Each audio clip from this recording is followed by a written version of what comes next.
Hello and welcome to What the F Just Happened Today, your essential guide to the daily shock and awe in national politics. I'm Joe Amditis. Let's get to it. It's Monday, October 4th, 2021. Welcome to day 258. Mitch McConnell demanded that Biden pressure congressional Democratic leaders into raising the debt ceiling unilaterally because Republicans will not support the effort to lift the borrowing limit. McConnell wants Democrats to use budget reconciliation to lift the debt ceiling with only 50 votes instead of the normal 60-vote threshold, the same process Democrats are using to advance Biden's $3.5 trillion social spending package. McConnell wrote a letter to Biden saying, since mid-July, Republicans have clearly stated that Democrats will need to raise the debt limit on their own. We have simply warned that since your party wishes to govern alone, it must handle the debt limit alone as well. Treasury Secretary Janet Yellen previously said the government will run out of cash in about 2 weeks, which could cause a catastrophic debt default. Budget experts say the reconciliation process would take at least 2 weeks to complete. Biden responded and accused Republicans of playing Russian roulette with the U.S. economy by refusing to join Democrats in raising the debt ceiling. Biden said not only are Republicans refusing to do their job, they are threatening to use their power to prevent us from doing our job. He blamed Mitch McConnell and Republicans for what Biden described as a meteor headed to crash the economy, adding, frankly, I think it's hypocritical, dangerous, and disgraceful. Their obstruction and irresponsibility knows no bounds. Biden went on to say that more than a quarter of U.S. debt, roughly $8 trillion, was incurred during the, quote, reckless tax and spending policies, end quote, of the Trump administration, and that defaulting on the debt would lead to a self-inflicted wound that takes our economy over a cliff. He then called on Republicans to just get out of the way and allow Democrats to hold a vote on the debt ceiling this week without procedural tricks because, quote, we are not expecting Republicans to do their part, end quote. When asked whether he could guarantee the U.S. would not default on its debt, Biden answered, no, I can't. That's up to Mitch McConnell.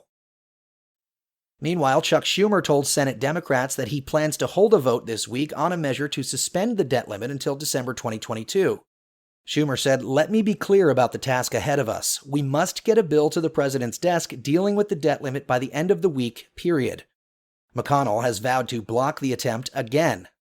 Schumer threatened to cancel next week's recess if the legislation doesn't end up on Biden's desk, saying, we do not have the luxury of waiting until October 18th. He added, the consequences of even approaching the X date could be disastrous for our economy and devastating to American families, raising the costs of borrowing for average Americans and hampering our economic recovery over the long term.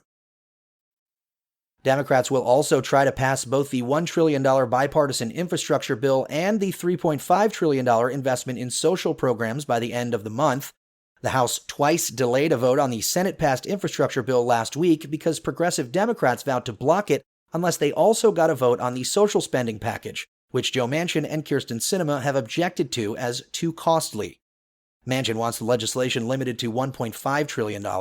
Sinema condemned last week's delayed vote on the infrastructure bill, calling it a failure and saying it was deeply disappointing for communities across our country. Representative Pramila Jayapal, chairwoman of the Congressional Progressive Caucus, meanwhile, said progressives were willing to scale back some components of the legislation to reach a compromise, but that Manchin's request to spend no more than $1.5 trillion is not going to happen, adding, that's too small to get our priorities in. Remember, what we want to deliver is childcare, paid leave, climate change. Biden told House Democrats that after negotiations with the moderates, he expects the cost to fall to between $1.9 and $2.3 trillion. In a letter to Senate Democrats, Chuck Schumer said he wanted to reach a final deal within a matter of days, not weeks, noting the Democrats would need time after that to draft the legislation and get it cleared by the Senate parliamentarian. He added, not every member will get everything he or she wanted, but at the end of the day, we will pass legislation that will dramatically improve the lives of the American people. I believe we are going to do just that in the month of October. Moving on, the Biden administration revoked a Trump-era rule that barred health clinics that receive federal funding from advising people about ending their pregnancies. The Department of Health and Human Services said the new regulation will restore the federal family planning program to the way it ran under the Obama administration. The new rule goes into effect on November 8th. Meanwhile, the Supreme Court declined to block New York City's requirement that public school teachers receive a COVID-19 vaccine. In California, Governor Gavin Newsom announced that his state will require COVID-19 vaccines for all school children ages 12 to 17 once the FDA grants full approval, making it the first state to move forward on vaccine mandates for school children. In West Virginia, Governor Jim Justice said there's no chance that he will mandate the vaccine for students because he believes mandates only divide us. Moving on, a whistleblower accused Facebook of contributing to election misinformation and the January 6th insurrection at the U.S. Capitol.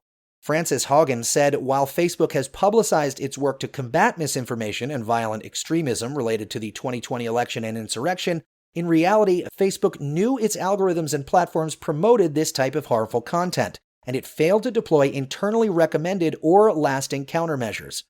Haugen also said that following the 2020 election, Facebook disbanded its civic integrity team, which was responsible for protecting the democratic process and tackling information, adding, Facebook over and over again has shown it chooses profit over safety.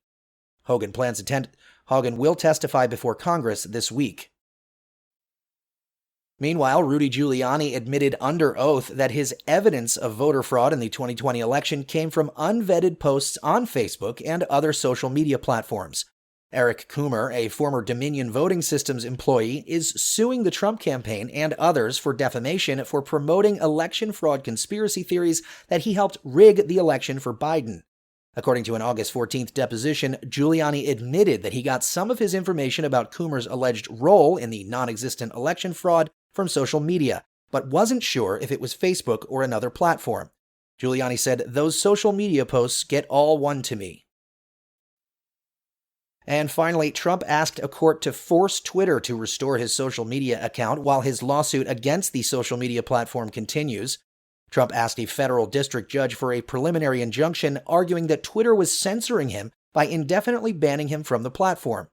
Twitter permanently banned Trump on January 8th due to, quote, the risk of further incitement of violence, end quote, following the January 6th riot, during which hundreds of Trump supporters stormed the U.S. Capitol.